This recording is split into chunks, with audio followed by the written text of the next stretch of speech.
Per me era solo il quartiere delle puttane, non l'attraversavo sola come fosse da evitare. Nel cuore di Catania ma non si conosce l'aria, immaginiamo i vicoli, pericoli e malaria. San Birillo, adesso un altro suono dirlo perché so di cosa parlo. Mi hanno ospitato, offerto un piatto caldo, sono tutti uniti, solidarietà. Le case crollano e non hanno l'elettricità.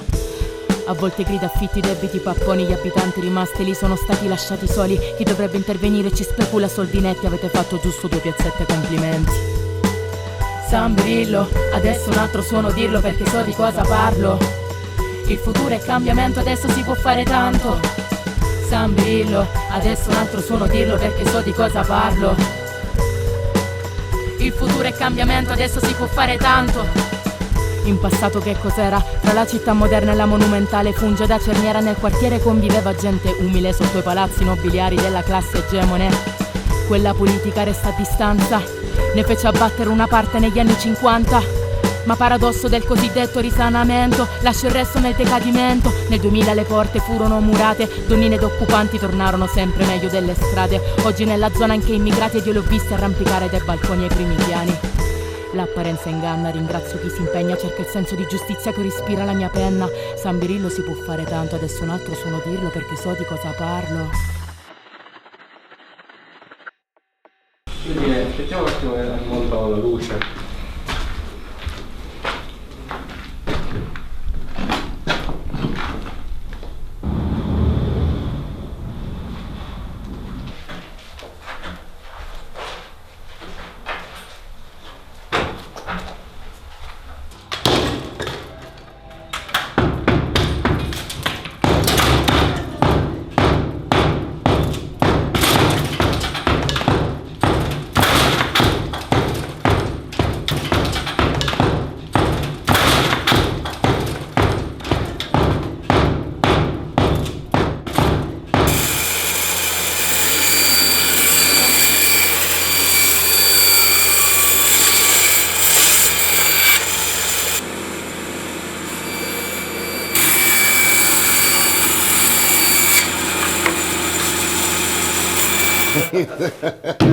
È stato un piacere lavorare qua, sai? Perché se io guarda quella foto, sono io quando avevo 18 anni. È tutto da sistemare. Guarda, via Giambattista Calabria non si può fare niente. No, ma là siete tutto per cauto, terra. è chiuso. Là devono buttare tutto Ci ha insegnato tutto fare. Guarda, qualche casa che per dire lo devono lasciare stare, sistemare, che ci sono palazzine lo devono buttare per forza. Perché il carriere non si ruba tutto Perché fare, c'è le solo- persone non si rubano tutto cose. Perché non c'è niente, No, c'è solo no. la facciata, ma poi non c'è più niente. Soldi ci non a passare, non si può fare.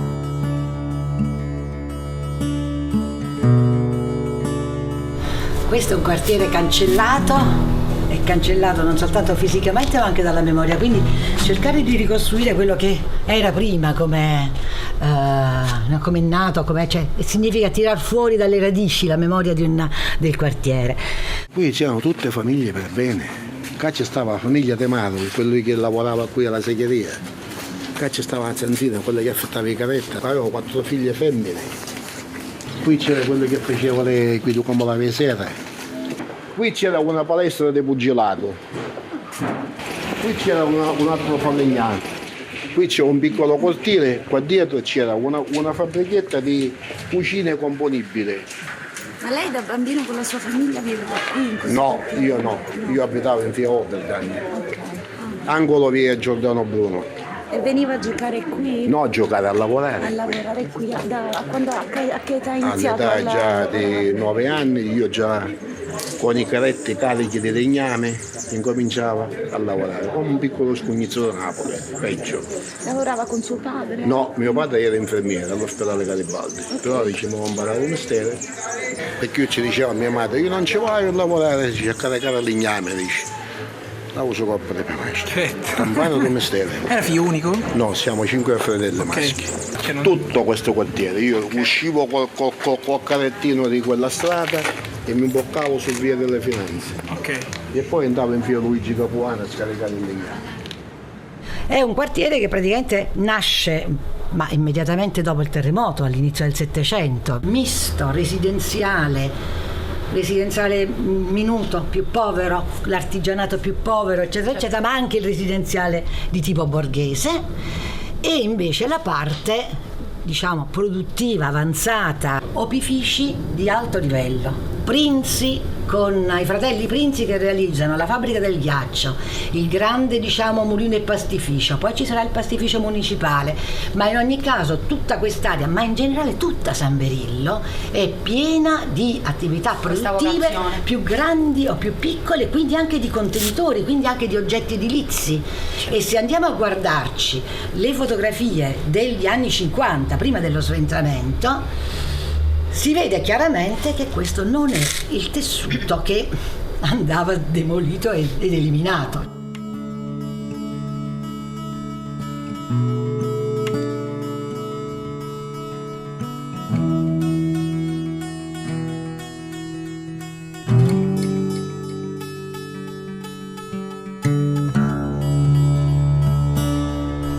Dobbiamo smontare l'idea che qui fossero classi medio ambienti, qui c'era anche borghesia, qui abitavano magistrati, professori universitari, diciamo avvocati. La città fino ancora all'Ottocento è mista, è inframmezzata tra parti diciamo borghesi e parti più fragili, perché sono diciamo anche è la complessità della vita urbana. Qui lavoravano il legno pure, qui in queste strade, c'erano i famosi Siggiara. All'angolo di lì dove c'è quella lambretta c'era un'altra fabbrica di salotti, c'erano marmisti, falegname, erbanisti, c'era di tutto, c'era. Sono rimasto io solo, ma capita che io non c'entro di artigiani a occhio, sull'artigiani ma diciamo artigiani, sì, ma è un centro commerciale. È cambiato molto. C'erano tanti mestieri qua, nel mezzo c'era la prostituzione. E si conviveva? Si conviveva tranquilli. Non c'erano problemi? No, tranquilli. E allora c'era il flusso degli americani, dei marinai, c'era dei soldati, c'era un flusso enorme. Si lavorava? Si lavorava. Questa era una piccola zona industriale. Sì. E come vi ho detto poco fa, di questo lato ci stavano persone per bene, di questo lato c'erano che la facevano la vita, la sera. Su questo palazzo lì, all'angolo dove ci sono le scale, poi non l'hanno aperto mai questo. C'era il più bellissimo casino d'Italia. Poi con la legge Merle l'hanno chiuso, quando hanno chiuso le case di tolleranza, cioè poi diventavano tutte pane magnacce, si potevano fare la fila perché a fare soldi si arraffava. Poi diventava un far west qui, c'erano morti a tutti i gnomi. Sai cosa è successo? È quando hanno chiuso le case di tolleranza.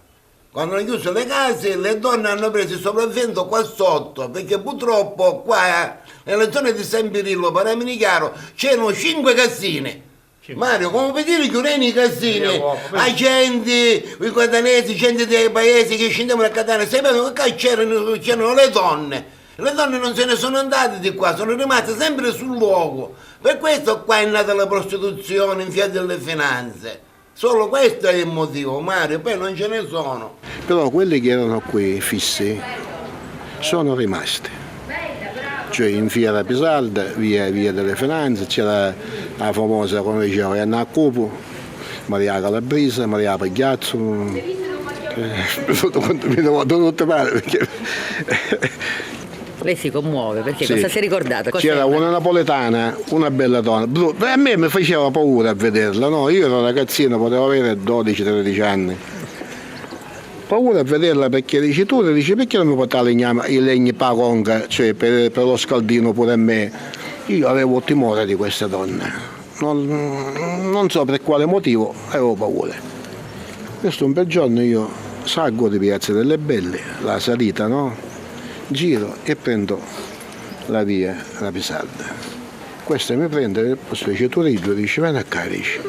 E mi ha fatto salire su delle scalinate, guarda ci passiamo, in cui c'è un cortile e c'erano tutte le porte in cui facevano la vita quelle di sotto, no? Quando avevano chiuso già le case di tolleranza. Io si dice spogliati. Dice perché sei arrabbiato? Perché fai sfogliare? Io avevo paura. Comunque io tutta la oggi mi ricordo quello che mi ha fatto lei. Certo, il suo primo amore? No, il mio primo amore è stato qui in Via delle Finanze. 114 lire. Allora, lì è stato iniziato. Sì. Le scale devi stare sempre qua. Qua non lo so se vuoi entrare. Qua vuoi entrare. Questo è il primo piano. No, il primo piano è lì sopra. E si può accedere alla terrazza? No? Siamo arrivati fino alla porta di Sant'Anna.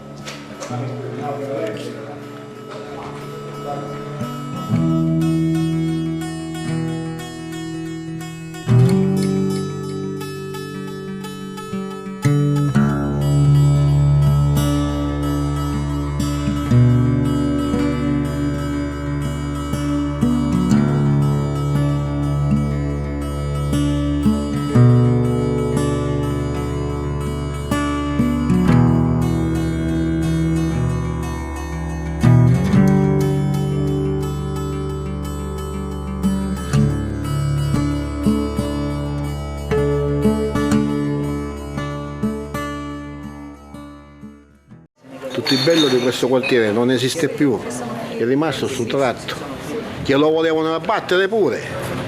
Ci hanno tolto palazzi che non venivano mai e ci hanno dato le case popolari. Ci mutavano a pagare 100.000 lire allora, adesso sono una cucuzza. Alcuni hanno provato a opporsi? Sì, qualcuno sì, ma è inutile.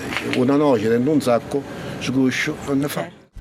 L'apparenza inganna, ringrazio chi si impegna, cerca il senso di giustizia che respira la mia penna. San Birillo si può fare tanto, adesso un altro suono dirlo perché so di cosa parlo.